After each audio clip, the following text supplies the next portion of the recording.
여러분, 믿음은 뭘까요? 믿음. 성경에서는 믿음을 뭐라고 정의를 하죠? 믿음장이라고 알려져 있는 히브리서 11장에서 명시적으로 정의를 했습니다. 믿음은 바라는 것들의 실상이요 보이지 않는 것들의 증거다. 잘 알고 계시네요. 역시 수준 있으십니다. 조금 어려워요. 믿음은 바라는 것들의 실상이고 보이지 않는 것들의 증거다. 세 번역으로 한번 찾아보니까 믿음은 바라는 것들의 확신이요 보이지 않는 것들의 증거입니다. 조금 더 쉬워진 것 같긴 한데 여전히 좀 어렵죠. 쉬운 성경으로 보니까 믿음은 우리가 바라는 것들에 대해서 확신하는 것입니다. 또 보이지 않지만 그것이 사실임을 아는 것입니다. 이렇게 정의를 합니다. 조금 더 쉬워졌죠? 그죠? 약간 뭐가 이렇게 잡히는 것 같습니다. 믿음이란 바라는 것들에 대해 내가 확신하는 것이고, 그리고 보이지는 않지만 그것이 사실이라는 것을 내가 받아들이는 게 믿음이다. 이렇게 정의를 할 수 있겠습니다. 이 믿음이라는 걸 이제 우리 실생활에서 아주 간단한 실험을 한번 해본다면, 지난 주간에 한 장로님과 이야기를 하는데 요새 코로나로 인해서 우리 성도님들 심신이 굉장히 지쳐 계시니까 답답하고 하니까 코로나만 풀리면 최대한 빨리 우리가 야외 예배 한번 갔으면 좋겠습니다. 그런 이야기를 하시는 거예요. 참 우리 장로님들이 우리 성도님들을 많이 생각하고 계세요. 너무 좋은 생각이죠. 코로나가 끝나는 제일 빠른 시점에 좋은 날 잡아서 야외 예배 한번 그렇게 가도록 하겠습니다. 문제는 빨리 끝나야 되는데 이 코로나가. 자, 다음 주에 예를 들어서 야외 예배를 우리 드리기로 합니다. 제가 부산에 와서 뭐 여러 군데 다녀보진 못했는데 저기 보니까 이 황령산 봉수대 괜찮죠? 가보셨습니까? 예, 공터도 이렇게 넓고 제법 이렇게 야외 예배 드릴 수 있을 것 같아요. 뭐 허락해 줄지는 모르겠는데 우리 거기 가서 야외 예배 드리시죠. 그렇게 광고를 제가 했습니다. 가는 방법 물론 다 아시겠지만 물망골역을 지나서 교회에서 물망골역 지나서 신리 삼거리 지나서 오르막길로 쭉 올라가다 보면은 물망골 동네도 지나고 절도 하나 지나고 가파른 언덕을 쭉 올라가다 보면은 주차장이 나오고 거기서 계단으로 좀 더 올라가면 봉수대 나옵니다. 이렇게 여러분께 설명을 해드렸습니다. 자, 당일이 됐어요. 여러분이 이제 여기서 출발을 합니다. 물망골 지나고 신리 삼거리 지나고 오르막길을 오르는데 너무 힘든 거예요. 제가 한번 저 신리 삼거리에서 걸어서 올라가 봤거든요. 이 경사도가 상당히 가파르더라고요. 올라가는데 애들이 칭얼거려요. 힘들어 아빠, 힘들어요 할머니.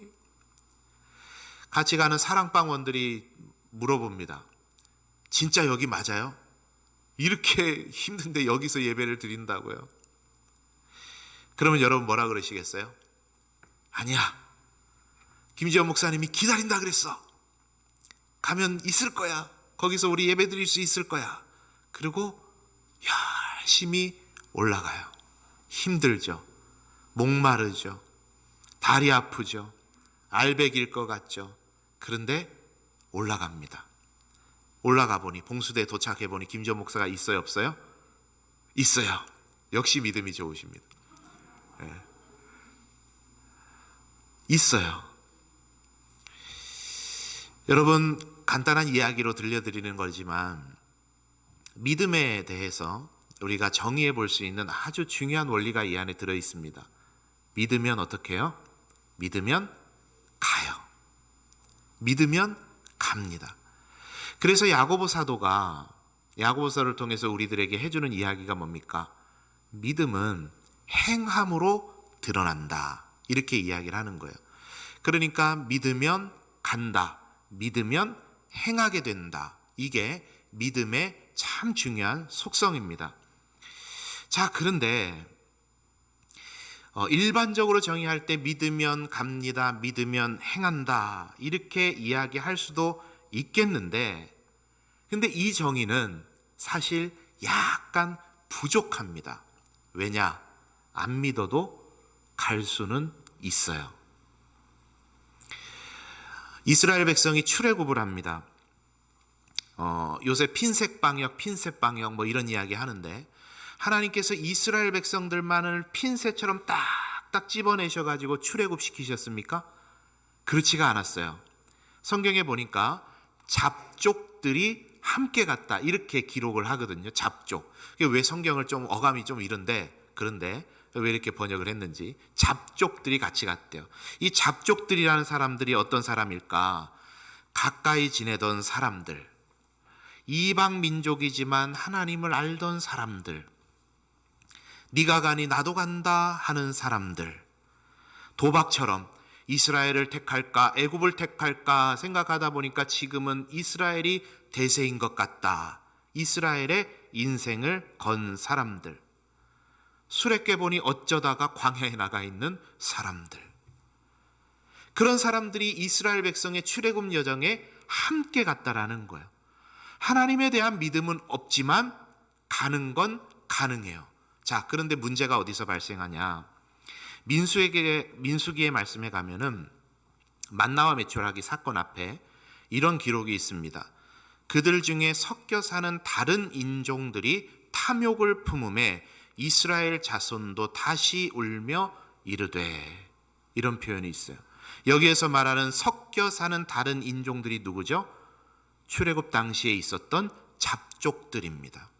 여러 사람들, 하나님에 대한 믿음이 없었지만 이차저차 해서 따라 나섰던 사람들, 이 사람들이 그 출애굽 여정 광야의 그 광야의 길 중에 뭐가 오니까 불평해요? 고난이 오니까 불평해요. 목마름과 배고픔이 찾아오니까 뭘 해요? 탐욕을 품게 돼요. 그리고 그들이 품었던 그 탐욕과 불신앙이 이스라엘 백성들에게 전염되기를 시작합니다. 거기서 큰일이 나게 되죠. 여러분, 이것을 우리가 한번 종합해 보면 믿음은 행함이다. 우리가 기본적으로 정의하는 것이지만 여기에서 한 단계 더 나가야 됩니다. 믿음은 견디는 것이다. 믿음은 뭐라고요? 견디는 것이다. 그래서 히브리서에서 믿음에 대해서 아브라함을 포함한 수많은 믿음의 조상들을 이야기할 때 그들의 인생 여정에 대해서 일관되게 들여다보고 있는 시각이 뭐냐면 견딤으로 믿음의 조상이 되었다라는 것입니다. 나를 몸짱으로 만들어줄 거라는 헬스 트레이너에 대한 믿음이 있으면 혹독한 훈련을 견뎌내는 거예요. 선생님이 나를 대학에 합격시켜 줄 것이라는 믿음이 있으면 선생님이 내는 숙제, 선생님이 하라고 하는 자율학습, 엉덩이가 부르트면서까지 그 자리를 지킬 수 있는 거죠. 믿음이 있으면 견뎌냅니다. 나의 생사화복을 주관하시고 나의 일거수일투족을 알고 계시고 오늘도 나와 함께하고 계시는 하나님께서 나에게 온전한 승리를 허락해 주실 것을 믿으면 오늘 나에게 있는 삶에 주어져 있는 많은 일들을 견디어낼 수 있는 것입니다. 그게 믿음의 속성입니다. 믿음은 뭐라고요? 견디는 것이다. 믿음은 견디는 것이다. 오늘 본문의 말씀을 통해서 그 믿음의 견딤이 어떤 것인지에 대한 이야기를 쭉 살펴보도록 하겠습니다. 회당장이었던 야이로가 헐레벌떡 예수님을 찾아왔죠. 딸이 중울병에 걸렸던 것 같아요. 예수님의 소문을 드렸겠죠. 병든 자를 고치시더라. 이 시간표상으로 성경의 기록 순서대로 한번 생각을 해보면 야이로가 예수님에게 오기 전에 예수님의 많은 치유 기적들이 성경에 기록이 되어 있습니다. 찾아봤어요. 열병을 고치셨어요. 귀신을 쫓아내세요. 나병도 고치셨어요. 중풍병자도 고치셨어요. 손 마른 사람도 고치셨어요. 예수님께서 치유 기적을 행하셨던 게 이것뿐이었겠습니까?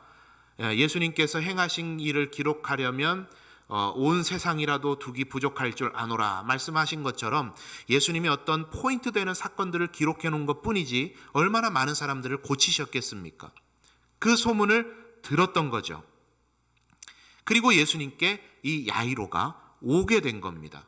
여러분, 예수님께 찾아온 것 믿음입니까? 아닙니까? 믿음이죠. 다른 사람들에게도 일어났던 이 치유의 기적이 나에게도 내 딸에게도 일어날 것이다 라는 믿음을 가지고 온 것입니다. 이것 자체도 좋은 믿음이에요. 자, 그런데 예수님께서 가셔서 고쳐주시면 되는 어찌 보면 간단한 일이었는데 소위 말해 일이 꼬이기를 시작하는 거예요. 예수님의 의도가 여기에 또 한 가지 숨어 있었다고 봅니다. 흔들어 보시는 거예요.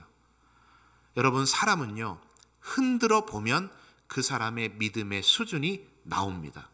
흔들어 보면 알아요. 예수님 흔들어 보시는 거예요. 긴장감이 고조되는 사건이 발생을 하는데 25절에서부터 보면 이 급박한 아버지의 부성애에 한 여인이 끼어들게 되죠. 어떤 여인이죠? 안 봐서 모르시겠어요? 혈류증에 걸린 여인. 이 여인이 끼어듭니다. 오늘은 이 여인에 대해서 살펴보는 건 아니니까 그냥 혈류증에 걸린 여인 정도로 소개하고 넘어가겠습니다. 이 여인을 치료하는 과정에서요, 제법 시간이 걸렸던 것 같아요. 얼마의 시간이 걸렸는지 우리는 몰라요. 성경이 기록은 안 했으니까. 그런데 어느 정도의 시간이 걸렸느냐? 이 야이로의 딸이 죽을 만큼의 시간이 걸렸어요.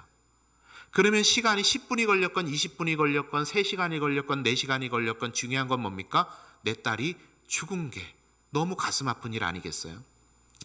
그 시간이 얼마나 천금 같은 시간이었겠습니까? 아버지의 심정 한번 제가 말씀을 준비하면서 생각을 해보니까 자식을 잃어본 경험은 물론 없습니다만은 얼마나 마음속에서 천불이 났을까 싶은 생각이 들어요. 그렇지 않겠습니까, 여러분? 저는 개인적으로 참 이렇게 마음에 많이 부딪히는, 저를 분노하게 하는 그런 상황이 뭐냐면요, 순서 안 지키는 거, 새치기 하는 거, 이런 게 아직까지도 이 참 목회자가 덜 돼가지고요, 그런 걸 보면은 이렇게 좀 많이 걸려요. 제 마음에 신경질이 나요. 왜냐하면 그냥 새치기 하는 것 정도의 문제가 아니라, 새치기를 한다는 건 뭐죠? 내 앞에 이미 많은 사람들이 기다리고 있었다는 이야기 아닙니까? 그것을 넘어서서 새치기를 한다? 저는 참 이게 이 마음에 많이 이렇게 걸리는 부분입니다. 자, 그런데 여러분, 오늘 본문에 보니까 야이로의 딸 빨리 가서 고쳐주셔야 되는데 한 여인이 새치기를 하는 거예요. 최근에도 뉴스를 보니까 한 공기업의 어떤 분들이 한 모 신도시가 만들어진다는 곳에 뭔가를 사가지고 또 거기다 뭔가를 미리 심어놓고, 아직 뭐 이렇게 이제 심증이지만 아직 확정된 죄는 아니니까 최대한 중립을 지키기 위해서 그런 일들이 있지 않았습니까? 그걸 보면서 사람들이 얼마나 허탈해합니까? 저도 보면서 막 신경질이 나는 거예요.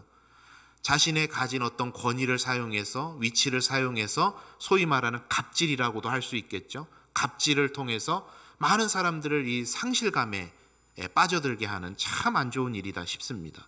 꼭 반드시 잘 처벌받아야 될 거라고 생각을 해요. 그런 것처럼 이 혈류증 여인이 끼어든 거죠. 물론 안타까운 여인이기는 한데 아버지의 시선에서 볼 때 그렇다는 말입니다. 여기서 이제 시간이 가버려요. 여기에 기름을 붓는 일이 벌어집니다. 집에서 사람이 왔는데 하는 말이 뭐죠? 딸이 죽었습니다. 예수님 더 이상 고생시키지 말고 귀찮게 하지 말고 포기합시다. 딸 이미 죽었습니다. 성경이 야이로의 반응에 대해서 정확히 적지는 않고 있습니다만 그 상실감 얼마나 컸겠어요. 얼마나 아팠겠습니까? 얼마나 원망됐겠습니까? 그런 상황 속에서 예수님께서 그 야이로의 울그락불그락하는 표정을 보시면서, 그 당황하고 있는 그 야이로의 그 상황을 보시면서 하신 말씀이 이것입니다.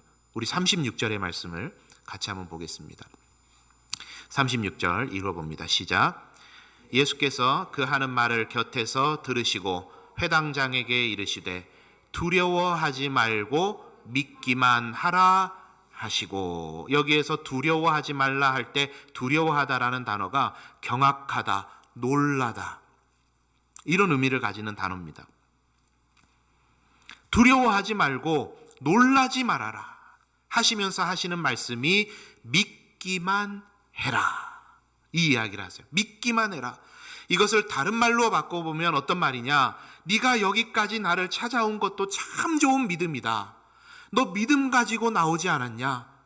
두려워하지 마, 놀라지 마, 깜짝 놀라지 마. 그 믿음을 놓지 말아라, 이런 이야기를 하시는 거예요.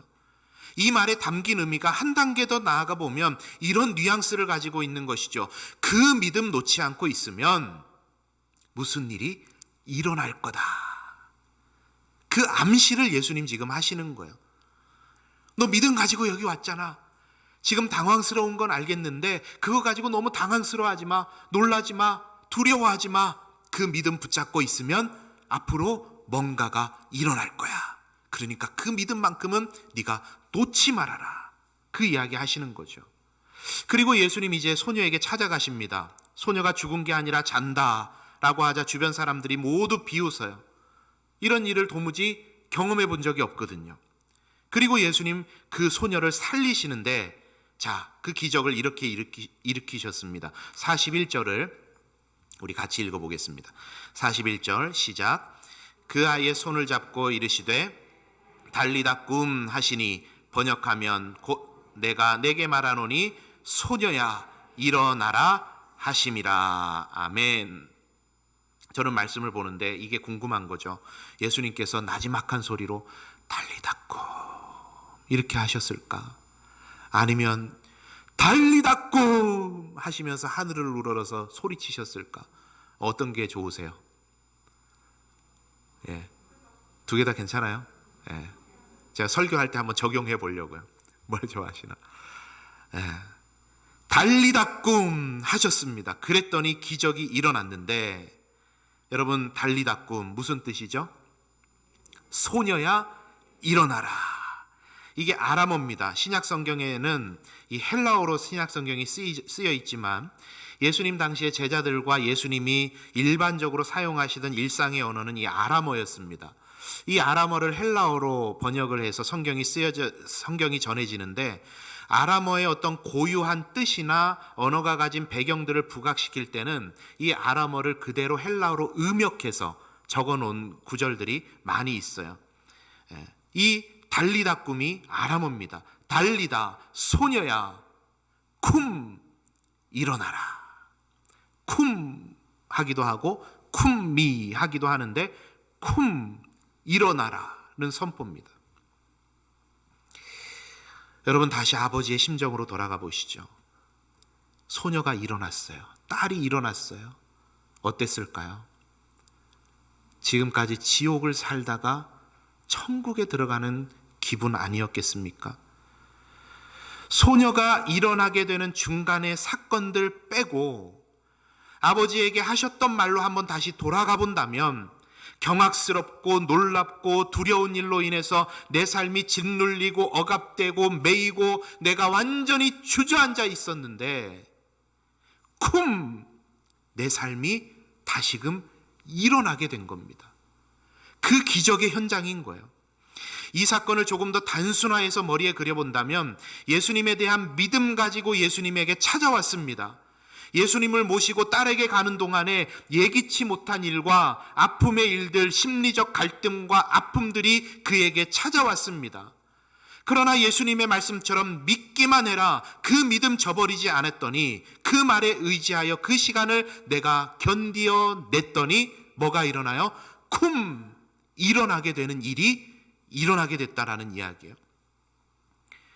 복잡한 사건들이 이 안에 많이 있지만 예수님께서 야이로에게, 그리고 그 주변의 사람들에게, 그리고 혈루증 여인에게, 그리고 그 소녀에게, 그리고 오늘 저와 여러분에게 던져주시는 메시지는 매우 단순하고 명료하고 선명합니다. 믿고 견디면 일어난다. 믿고 견디면 일어난다. 뭐가 일어나요?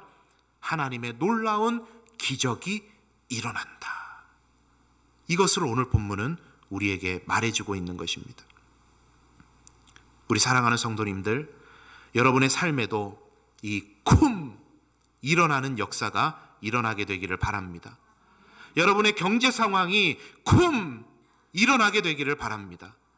여러분의 가정이 쿰 일어나게 되기를 바라요. 여러분의 자녀들의 앞길이 쿰 일어나게 되는 은혜 있으시기를 바랍니다. 여러분의 주저앉아 있는 건강이 쿰 일어나게 되는 은혜 있으시기를 바랍니다. 코로나로 인해서 지친 이 나라, 이 지역이 쿰 일어나게 되기를 바랍니다. 하나님께서 세우신 이 연산교회가 하나님의 선하신 계획 속에 쿰 일어나게 되는 역사 있기를 바랍니다. 어떻게 하면요? 하나님을 향한 그 믿음 붙잡고 견디면 일어난다. 하나님의 때에 하나님의 방법으로 쿰 일으켜 세워주실 것입니다. 우리 한번 따라하겠습니다. 쿰 일어난다. 그 은혜 있으시기 바랍니다. 아멘. 그래서 저는 오늘 말씀을 준비하는데 우리 성도님들을 생각할 때, 또 제 목회를 생각하니까, 우리 연산교회를 생각하니까 기대가 되는 거예요. 코로나로 인해서 우리의 일상이, 삶이 지금 바닥을 찍고 있지만 하나님을 향한 우리가 믿음을 붙들고 견디면 반드시 하나님께서 쿰 일어나게 하실 것이기 때문에 기대가 되는 거예요. 내려가면 내려갈수록 기대가 되는 거예요. 왜요? 하나님께서 일으켜 세워주실 것이 위대한 역사가 될 것이기 때문에 그 믿음 붙잡는 여러분 되시기를 바랍니다. 여기서 우리가 한 가지 더 이제 본문의 말씀을 들여다볼 게 있어요. 그 견디는 믿음이 어떠한 식으로 그려지고 있는지 상징들을 두 가지만 살펴보려고 합니다. 첫 번째, 그 견디는 믿음의 상징, 첫 번째는 벽으로 나타났어요. 벽, 뭐라고요? 벽. 22절의 말씀을 우리 한번 보도록 하겠습니다. 읽어봅니다. 시작. 회당장 중에 하나인 야이로라 하는 이가 와서 예수를 보고 발 아래 엎드려. 야이로. 우린 야이로 할 때 항상 그 앞에 뭔가 붙죠. 야이로 뭐라고 우리가 암기하고 있어요? 회당장 야이로. 회당장이라는 건 여러분 뭡니까? 유대교의 지도자예요. 유대교 지도자. 당시 예수님께서 지금 이 사역을 펼치고 있을 동안에 그 당시의 사회상은 유대교와 예수님은 상극입니다. 그죠? 유대교와 예수님은 상극이에요. 배척하고 잡아 죽이기 위해서 혈안이 되어서 어떻게든 올무에 걸어서 넘어뜨리려고 하고 있는 상황입니다. 자, 그런데 회당장이었던 야이로가 예수님께로 왔는데 오늘 본문에 보니까 그 앞에 무릎을 꿇었다. 여러분, 뭘 의미하는 겁니까? 야이로와 예수님 앞에는 커다란 보이지 않는 벽이 있어요. 그 당시의 시대상이에요. 넘을 수 없는 벽입니다. 그런데 야이로는 믿음 가지고 그 벽을 넘어왔습니다. 그 벽을 무너뜨려 버렸어요. 그리고 예수님 앞에 무릎 꿇은 겁니다. 여러분, 야이로가 예수님 앞에 와서 무릎을 꿇었다는 것은 앞으로 나에게 어떤 일이 일어나더라도 내가 감내하겠다는 믿음의 결단입니다. 회당장이었던 야이로가 그 당시에 상극이었던 예수 앞에 가서 무릎을 꿇었다. 그 당시 그 유대교 안에, 그리고 바리새인들에게 소문나면 어떻게 될까요? 직책을 뺏기는 것은 물론이고 죄인과 함께한 사람이라고 낙인 찍힐 수 있는 위험한 상황입니다. 그럼에도 불구하고 내가 예수 그리스도께 나아가서 내 자식의 생명을 살리겠다는 그 갈급함 하나 때문에 예수님께 그 벽을 허물고 넘어서 야이로가 나온 겁니다. 벽을 넘어선 거예요.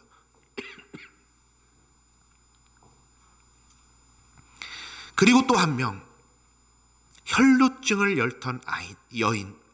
여러분, 혈루증은 레위기에서 말하는 것처럼 당시 종교 사회에서 부정한 여인으로 취급받는 병이었죠. 부정한 여인이에요. 몸 밖으로는 전에 우리 새벽기도 하면서 레위기 상세히 살펴보면서도 말씀드린 것처럼 몸 안에 있어야 될 게 몸 밖으로 나오는 건 전부 다 부정한 것입니다. 제자리에 있지 않다는 의미거든요. 그래서 몸 밖으로 피가 나오는 건 부정을 의미해요.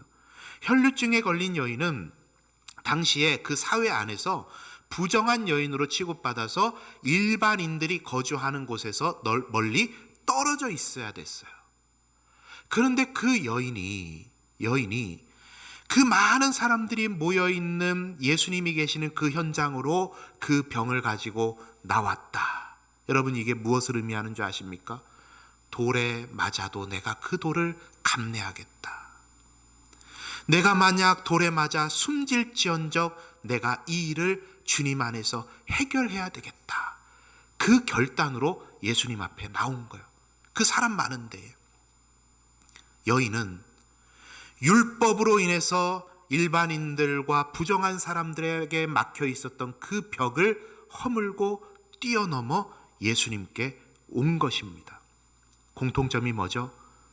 자신들 앞에 있는 벽을 넘어선 겁니다. 그 결단이 치유와 생명으로 그들을 이끌었던 거예요. 여러분들의 신앙에는 벽이 없으십니까? 가인은요, 끊임없이 동생과 비교하다가 그 비교의식을 못 넘어서고 질투의 벽에 가로막혀 버렸어요. 아브라함은요, 누군가의 눈치를 보면서 아내를 누이라 속이면서 그 두려움의 벽에 막혀버렸습니다. 다윗은요, 한적한 시간 부하들과 온 백성은 나가서 칼을 들고 전쟁하고 있는 그 시간 음란의 벽에 막혀버리고 밧세바를 범해버립니다. 기드온은요, 비겁함의 벽에 막혀서 포도주 틀 안에 들어가서 타작하고 있습니다. 베드로는요, 울그락불그락하는 자기 성질의 벽에 막혀 있습니다. 아나니아와 삽비라는요, 은혜 받았지만 물질의 벽 앞에 막히자 거기서 탈락해 버렸습니다. 우리 안에 있는 그 벽을 넘어서는 사람들을 믿음의 조상이라 칭하고, 그 벽에 가로막혀 넘지 못하는 사람들은 성경의 이야기 저 뒤편으로 사라져버리게 됩니다. 여러분, 내가 하나님을 바라보는데, 내가 신앙생활 하는 데 있어서 그 막혀있는 벽 없으십니까? 그 벽으로 인해 더 이상 견디지 못하고 믿음을 포기하고 있는, 믿음의 실천을 포기하고 있는 그런 벽 없으십니까? 하나님이 내 삶에 해답이 맞는 것 같은데, 그분께 한 걸음도 옮겨놔야 되는데 그것을 방해하고 있는 내 삶의 욕심, 습관, 게으름, 변명, 죄악, 상처, 그런 벽 없으십니까? 그것을 넘어서는 믿음의 결단이 있어야 된다는 거예요. 야이로가 그 종교의 벽을 못 넘어서면, 혈류증 그 여인이 율법의 벽을 넘어서지 못하면 예수님께서 그들에게 해주실 수 있는 게 아무것도 없습니다. 그 벽을 넘어서야 예수님의 은혜가 그들에게 역사하시게 되는 것입니다. 우리 사랑하는 성도님들, 신앙의 벽 넘어서는 용기와 결단이 있으시기를 바랍니다. 이 한 주간 이렇게 기도하셨으면 좋겠어요. 주님, 저에게 신앙의 벽이 있습니다. 남에게 드러내지는 못하고 하나님과 나만 아는 그런 벽이 있지 않습니까? 하나님, 그 벽을 넘어설 수 있는 용기를 나에게 허락해 주십시오. 넘어설 수 있도록 나에게 힘을 더해 주십시오. 그렇게 기도하셔서 그 신앙을 맡고 있는 벽들을 넉넉히 무너뜨리고 넘어서게 되는 우리 성도님들 되시기를 바랍니다. 이게 첫 번째 상징이에요. 두 번째 상징은 손입니다. 뭐라고요? 손. 27절의 말씀을 한번 같이 보겠습니다. 41절도 같이 읽으실 텐데 27절 먼저 읽습니다. 시작. 예수의 소문을 듣고 무리 가운데 끼어 뒤로 와서 그의 옷에 손을 대니, 예수님의 옷에 손을 대는, 예수님을 붙드는 여인의 손. 그리고 41절입니다. 시작. 번역하면 곧 내가 내게 말하노니 일어나라 하심이라. 그 소녀의 손을 붙잡아 주시는 예수님의 손. 예수님의 옷자락을 붙잡고 있는 여인의 손과 그 소녀의 손을 붙잡아 주시는 예수님의 손이 연결되면서 그 영적 고조가 절정으로 나아가게 됩니다. 회복의 역사가 여기에서 일어나요. 그래서 한 책에서 제가 본 기억이 있는데 이것을 이렇게 표현을 했어요. 기가 막힌 표현이에요. 12해를 기다린 악수, 이렇게 표현을 했어요. 12해를 기다린 악수. 병으로 죽어가기에는 소녀의 12살이라는 나이가 너무 안타깝게 적어요. 병으로 시달리기에는 여인이 알았던 12해가 너무 길어요. 너무 힘들었을 것 같아요. 그 시간 12해를 기다리고 예수님에게 나아간 그 손과 예수님이 붙잡아 주시는 그 예수님의 손이 연결되어 악수하게 되니 하나님의 놀라운 회복의 역사가 그 자리에 일어나게 된 겁니다. 우리 사랑하는 성도님들, 우리 주님은 항상 우리들에게 손을 내밀고 기다리시는 줄 믿습니다. 마우라 야코가 그 소설에서 이런 표현을 합니다. 빙점을 썼던 작가죠.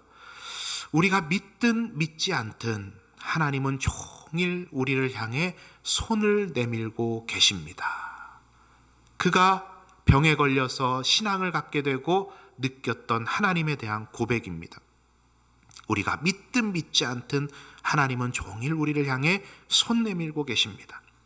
아담과 하와를 시작으로 인류 역사 가운데 하나님은 항상 우리를 향해서 손 내밀고 계셨어요.